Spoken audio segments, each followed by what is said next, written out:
dans la troisième question, on nous demande de transformer un certain nombre de quotients sous forme d'une fraction. Le premier quotient s'appelle 17,5 sur 0,03. Alors, nous voulons, voilà, nous sommes dans le cas d'un quotient, mais d'un quotient de deux nombres décimaux. Alors, nous voulons transformer ce quotient-là sous la forme d'une fraction, parce que quand c'est écrit comme ça, c'est vrai qu'il y a un numérateur et un dénominateur, mais ce n'est pas suffisant pour être appelé fraction. Ça s'appelle simplement une écriture fractionnaire. Alors, pour transformer cette écriture-là sous la forme d'une fraction, nous avons les techniques appropriées que nous avons vues.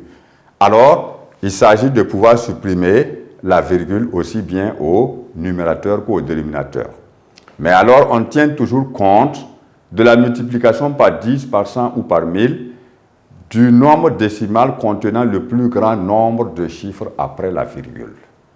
Alors, nous voyons que 0,03, lui, il a le plus grand nombre de chiffres après la virgule. Alors, c'est lui qui va nous imposer comment on va modifier à la fois le numérateur et le dénominateur pour obtenir une fraction. Alors, nous voyons que nous avons 0,03 qu'il faut multiplier forcément par 100 parce qu'il y a deux chiffres après la virgule. Et c'est ce qui va orienter aussi la modification du numérateur 17,5 qu'on va multiplier par le même nombre 100. Et enfin, nous pouvons avoir les résultats de nos multiplications. Alors, 17,5 multiplié par 100, ça nous donne 1750.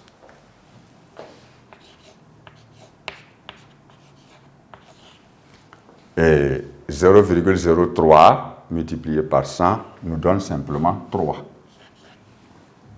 Nous constatons que 1750, qui est le numérateur, est un entier naturel, d'une part, et d'autre part, 3, qui est le dénominateur, est aussi un entier naturel. On a alors une fraction.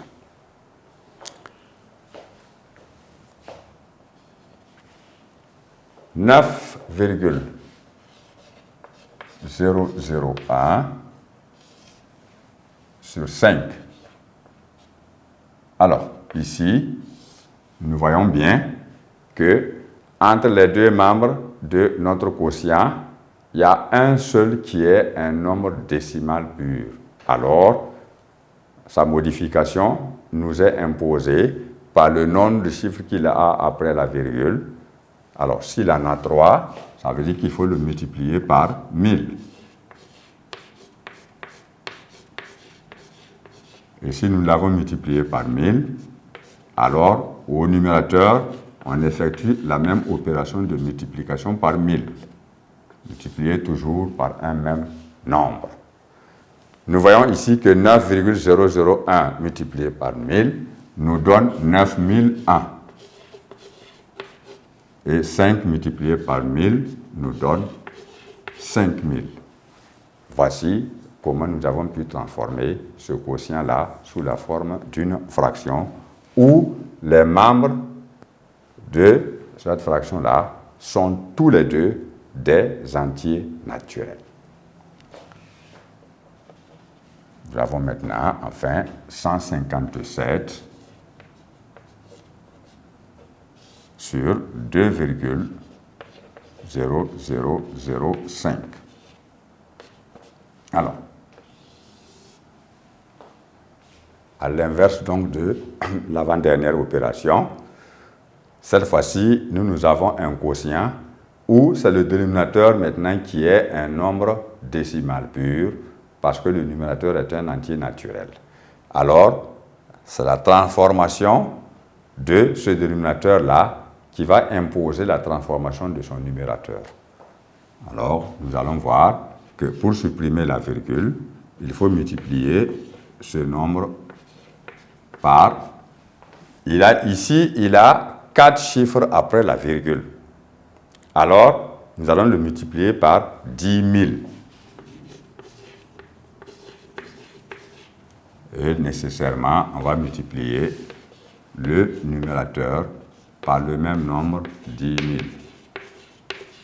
Ce qui nous permettra d'obtenir le résultat suivant. Alors, 157 multiplié par 10 000, alors ça me donne combien? 1 570 000. Et ici, 2,0005 multiplié par 10 000 me donne tout simplement 20 005. Voici la fraction obtenue. Bien. Nous passons maintenant à la dernière question de nos exercices d'application. Quatrième question. On nous propose une fraction. 13 sixièmes. Et on nous demande de trouver 4 fractions qui lui sont égales, en précisant la technique utilisée. Ça veut dire que si nous trouvons une première fraction qui est égale à cette fraction 13 sixièmes, nous devons indiquer comment nous avons fait, quelle modification nous avons apportée, par quelle opération. Par une multiplication, et par combien? Par une division, et par combien? C'est ça la précision de la technique utilisée dans cette question. Alors,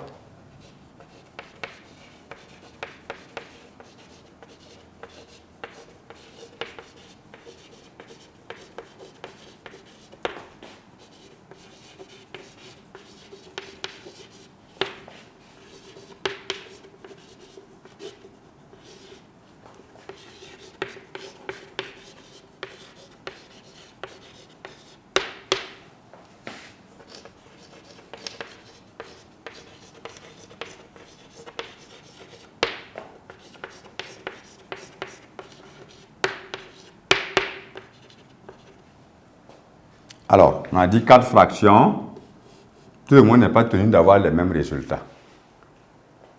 Voilà pourquoi on a demandé de préciser à chaque fois la méthode, la technique employée.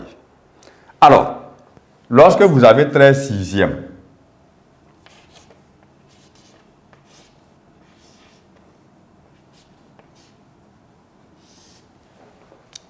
nous remarquons au départ que 13 et 6 ne sont pas tous les deux divisibles par un même nombre. Donc, la question de division ne s'applique pas ici pour obtenir une fraction qui lui est égale. Mais c'est plutôt la question de multiplication par un même nombre qui est importante. Alors, le nombre différent de 1, bien entendu, parce que si vous multipliez à la fois 13 et 6 par 1, vous ne changez pas, vous êtes toujours à 13 sixièmes. Donc, nous multiplions par un nombre ou nous divisons par un même nombre, différent de 1 toujours, dans les modifications de nos fractions. Alors, voilà ce quotient. Alors, si je choisis un nombre quelconque, je le garde pour l'opération de multiplication ou de division de chaque membre de la fraction que j'ai. Je choisis par exemple 3. Alors, je dirais 3 multiplié par 13 me donne 39.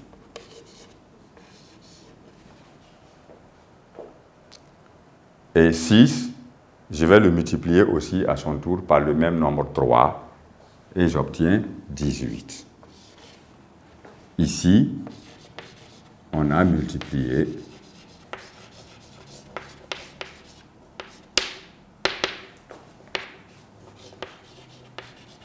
les membres par le même nombre 3. C'est ça la précision donc de la technique utilisée.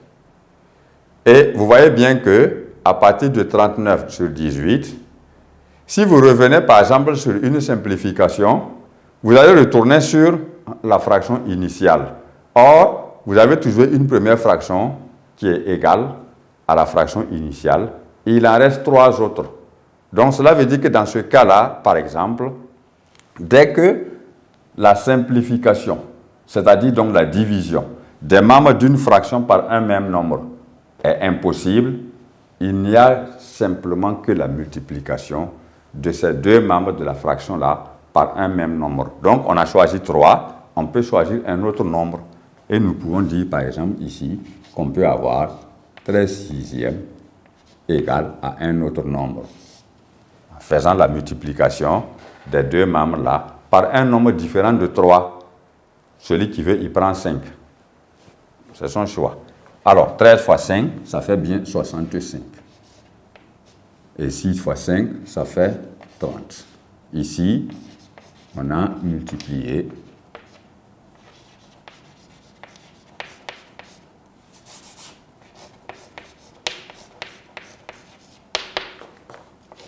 les membres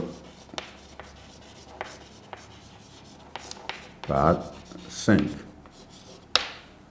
Et on peut avoir encore 13 sixièmes que l'on peut multiplier par 10. On est libre. Par 11, par 15, par 13. Voilà, je peux le multiplier par 13. 13 fois 13, ça me fait 169.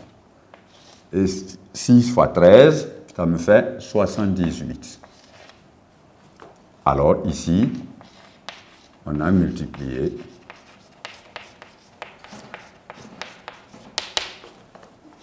les membres de la fraction par 13. Alors, dans ces conditions, on conclut simplement que 13 sixièmes est égal à 39 18e, qui est égal à 65 30e, qui est égal à 169 sur 78. Voilà des fractions qui sont égales à une même fraction. 13 sixièmes. Et à chaque fois, on a précisé la technique utilisée, qui est la multiplication de chaque membre de ce quotient-là par un même nombre donné. 13 sixièmes. Alors, comme je l'ai dit, nous sommes dans la contrainte de progresser en multipliant à chaque fois le numérateur et le dénominateur de notre fraction initiale par un nombre donné, parce qu'on ne peut pas en faire une division dans la mesure où la fraction au départ n'est pas simplifiable. On ne peut pas diviser le numérateur et le dénominateur par un même nombre. Alors, ici, je peux multiplier, par exemple, ici, les deux membres par 9, si je veux. Alors, 9 fois 3, ça me fait 27, donc j'obtiens 117. Et 9 fois 6 donne 54. Et ici, la technique, on a multiplié les deux membres par 9. Et comme ça a été dit plus haut dans la règle, en multipliant ou en divisant les membres d'une fraction par un même nombre, on ne change pas sa valeur. Voilà pourquoi 13 sixièmes est égal à 39 18e. 13 sixièmes est encore égal à 65 30e, à 169 78e ou à 117 sur 100 et sur 54. Il y en a 1 milliard de fractions que l'on peut trouver qui soient égales à 13 sixièmes. Alors, chers élèves, chers apprenants, ainsi s'achève notre cours sur les fractions phase 1 à travers donc ces exercices d'application que nous avons abordés, que nous avons donc traités ensemble. Alors, je vous souhaite vraiment de faire les connaissances que vous venez d'acquérir et pouvoir, n'est-ce pas, les amplifier dans la recherche personnelle, pourquoi pas, où vous allez trouver toujours des questions qui font appel à ces notions que vous avez. Voilà pourquoi nous insistons sur l'assimilation réelle, l'apprentissage réel de toutes ces notions que vous allez découvrir à travers tout le programme. Je vous remercie.